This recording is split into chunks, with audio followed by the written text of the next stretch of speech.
बिहार में चल रहा है अमित शाह का जादू। नीतीश है कंट्रोल में पर लालू यादव है बेकाबू। सियासत में कब क्या हो जाए कुछ नहीं कहा जा सकता। किसी ने सच ही कहा है कि समझने ही नहीं देती सियासत हमको सच्चाई। कभी चेहरा नहीं मिलता, कभी दर्पण नहीं मिलता। बिहार में राजनीति का जो खेल चल रहा है वो अब सियासी पंडितों की समझ से परे है।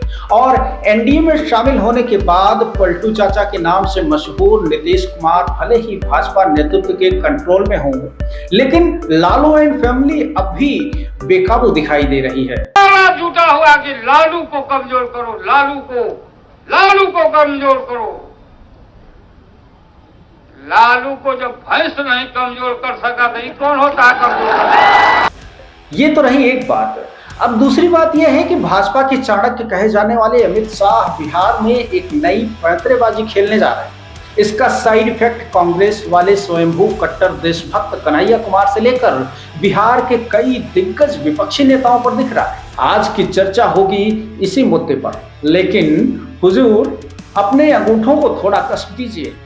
दोस्तों, हमें आपसे जुड़े रहने का बहुत पक्का इरादा है, इसलिए आपसे निवेदन है कि हमें सब्सक्राइब और फॉलो कर लीजिए। केंद्रीय गृह मंत्री अमित शाह की नजरें इस वक्त बिहार के चुनाव पर टिकी हैं। भाजपा की चाणक्य की दिमागी ताकत इतनी मजबूत है कि राज्य में 2014 के बाद भाजपा शासित सरकारों की संख्या लगातार बढ़ रही है। नॉर्थ ईस्ट के राज्यों में भी भाजपा ने गहरी पैठ जमाई। इसके पीछे शाह की रणनीति बताई जा रही है।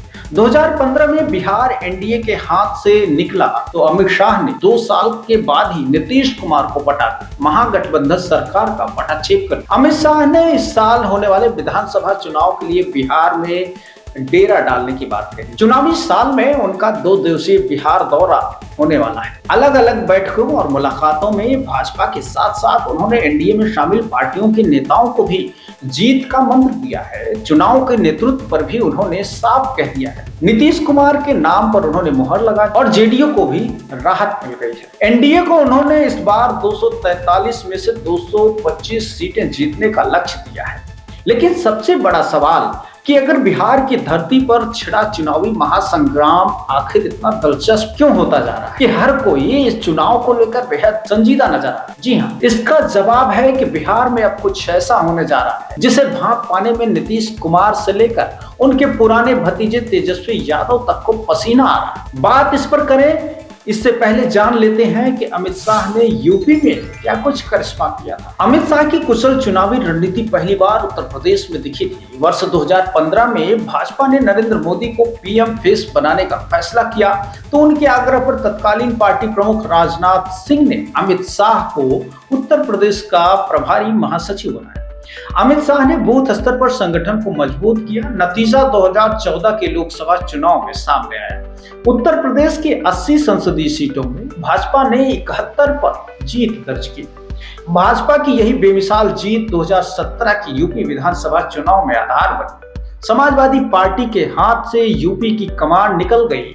योगी आदित्यनाथ यूपी के नए मुख्यमंत्री। 2022 में योगी के काम और नरेंद्र मोदी के नाम पर अगर यूपी की जनता ने दोबारा भाजपा को बहुमत दी तो इसमें अमित शाह के बूथ स्तर पर तैयार किए गए सांगठनिक ढांचे की भूमिका भी कम नहीं थी। अमित शाह जो ठान लेते हैं ज्यादातर मामलों में उन्हें सफलता मिल ही जाती है। उनके कामकाज का तरीका औरों से अलग होता है। वो जो काम करने जा रहे होते हैं उससे पहले उसका वे बड़ी बारीकी से अध्ययन करते हैं। गृह मंत्रालय का प्रमुख होने के नाते उन्हें किसी की कमी कमजोरी खोजना मुश्किल नहीं होता। इसे समझने के लिए दशक भर पीछे चलना होगा।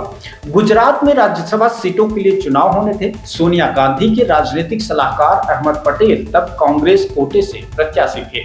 उनकी जीत में कोई संशय नहीं था। अमित शाह की रणनीति से अहमद पटेल का खेल बिगड़ गया। हुआ यूं कि भाजपा ने कांग्रेस के ही एक विधायक को उम्मीदवार बना दिया। उनके समर्थन में कांग्रेस के 6 विधायकों ने इस्तीफा दे दिया। विधायकों में मची भगदड़ को रोकने के लिए कांग्रेस ने बाकी विधायकों को कर्नाटक भेज दिया। कर्नाटक में वे जिसके मेहमान थे उसी के यहाँ केंद्रीय एजेंसियों ने दस्तक दे दी। ऐसी होती है अमित शाह की रणनीति, जिसकी वजह से उन्हें चुनावी चाणक्य कहा जाता है। अब बात करते हैं कि आखिर बिहार में अमित शाह अपना डेरा क्यों जमा रहे हैं, क्या वजह है। बिहार में अमित शाह की रणनीति कितनी कारगर होती है ये तो चुनाव परिणाम आने के बाद पता चलेगा। वैसे अमित शाह की बिहार में डेरा डालने की घोषणा से यह संकेत जरूर मिलता है कि वे इस बार भाजपा के नेतृत्व वाली सरकार बनाने का संकल्प लिए हुए हैं। उनकी कामयाबी में संदेह की गुंजाइश सिर्फ इतनी भर दिखती है कि बंगाल में तमाम तरह की रणनीति के बावजूद भाजपा 2021 में ममता बनर्जी का कुछ बिगाड़ नहीं पाई। যারা হাম্বা হাম্বা রো রো করে, হাম্বা হাম্বা রাম্বা রাম্বা কাম্বা কাম্বা, দুম্বা দুম্বা বুম্বা बुम्बा बम्बा बम्बा। वैसे शाह की ऐसी असफलता के अनेक नहीं बल्कि इक्का दुक्का ही उदाहरण मिलते हैं। ज्यादातर मामलों में वो कामयाब ही होते हैं। बिहार की अगली सरकार भाजपा के ही नेतृत्व में बनेगी, इसका इशारा वे पहले ही कर चुके। उन्होंने एक टीवी चैनल के कार्यक्रम में कहा था कि चुनाव नीतीश कुमार के ही नेतृत्व में लड़ा जाएगा, लेकिन सीएम फेस का फैसला संसदीय बोर्ड की बैठक में होगा। शनिवार को पटना में भाजपा कार्यकर्ताओं के साथ बैठक में उन्होंने दोहराया कि नीतीश के नेतृत्व में ही एनडीए चुनाव लड़ेगा, पर अगला सीएम कौन होगा इस पर वे चुप हो गए। यानी दाल में कुछ काला है, अभी कोई बड़ा खेल होने वाला है। हो गई है मोहब्बत किसी से, हो गई है मोहब्बत किसी, अश्क पीना पड़ा है खुशी से, अश्क पीना पड़ा है खुशी से। अमित शाह ने बिहार में दस्तक दे दी है, अब वे विधानसभा चुनाव तक बिहार पर खास नजर रखेंगे। कहा तो यह भी है जा रहा है कि बिहार में डेरा जमाएंगे। संभव है कि चुनाव के कुछ महीने बचें तो बिहार आने की उनकी फ्रीक्वेंसी बढ़ जाए। डेरा जमाने में संदेह इसलिए है कि उनके जिम्मे कई मंत्रालयों की जिम्मेदारी है। बिहार में 2 दिन रहकर उन्होंने सबके होश फाख्ता कर दिए। महागठबंधन को भय सता रहा था कि कहीं विकासशील इंसान पार्टी सुप्रीमो मुकेश सहनी को वे न खिसका कर ले जाए। प्रसंगवश यह उल्लेख आवश्यक है कि मुकेश सहनी को लोकसभा चुनाव से पहले केंद्रीय गृह मंत्रालय ने उन्हें Y+ सिक्योरिटी मुहैया कराई थी।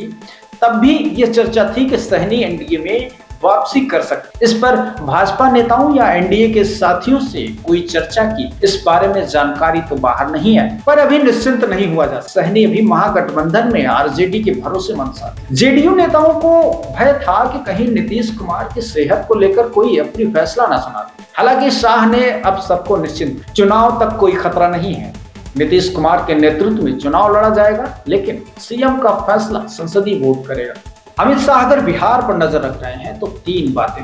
पहला कि विपक्ष में तोड़फोड़ की, महागठबंधन से वीआईपी को अलग किया जाए, यह उनके प्री पोल की प्राथमिकता। इसके इतर एक और महत्वपूर्ण काम ये कर सकते हैं कि वे कैसे सहयोगी दलों को भाजपा की शर्तों पर टिकट के लिए राजी किया जाए, इस पर बात है। राजनीतिक हलकों में चर्चा है कि एक साथ बिहार के 6 लोगों के यहाँ प्रवर्तन निर्देशालय की टीम ने छापेमारी कर 11 करोड़ से अधिक की नकदी बरामद की है। वे सभी नीतीश कुमार के करीबियों में रहे। इसमें भवन निर्माण विभाग के मुख्य अभियंता तांडी प्रसाद भी हैं, जिन्हें नीतीश सरकार ने एक्सटेंशन देकर रखा था। इसे जेडीयू पर चुपचाप भाजपा की बात मान लेने के लिए दबाव के तौर पर देखा जा रहा है। ये क्या कह रहे हैं आप? पोस्ट पोल स्ट्रेटजी के भी अमित शाह मास्टर माने जाते हैं। महाराष्ट्र में शिंदे को समझाने की शाह की भूमिका रही। शाह का करिश्मा तो जम्मू कश्मीर में भी दिखा, जब 2014 में भाजपा ने पीडीपी के नेतृत्व वाली सरकार में भागीदारी की थी। कुल मिलाकर बिहार विधानसभा चुनाव को लेकर के जिस तरह की तैयारियां चल रही हैं, जिस तरह की जोर आजमाइशें चल रही हैं, उनको देखते हुए अब लगभग बिहार दौरे की अमित शाह की फ्रीक्वेंसी बढ़ने वाली है, जिसको लेकर के विपक्ष की धड़कनें तेज हो रही हैं। तो वहीं एनडीए के गठबंधन में खासकर नीतीश कुमार की बात करें तो उनकी भी धड़कनें तेज हो रही हैं। लेकिन विभिन्न तरह के जो दबाव हैं, जो एजेंसियों की दबाव है, कार्रवाई का दबाव है, अलग थलग कर दिए जाने का दबाव है, तमाम दबावों को झेलते हुए पलटू चाचा के नाम से मशहूर नीतीश कुमार कुछ कह पाने की स्थिति में नजर नहीं आ रहे हैं। वो तो मेरे को भी मालूम है। बहरहाल ये वीडियो आपको कैसा लगे हमें कमेंट करके जरूर बताएं। बिहार राजनीति पर अगर आपका कुछ अलग दृष्टिकोण है तो उसे भी हमें बताएं। हमारी कमियों को अगर आप बताएंगे तो मुझे बहुत अच्छा लगेगा। यूट्यूब पर देख रहे हैं तो सब्सक्राइब कर लीजिए, फेसबुक, इंस्टाग्राम या लोकल ऐप पर देख रहे हैं तो फॉलो करना ना भूलें। बहुत बहुत शुक्रिया, नमस्कार।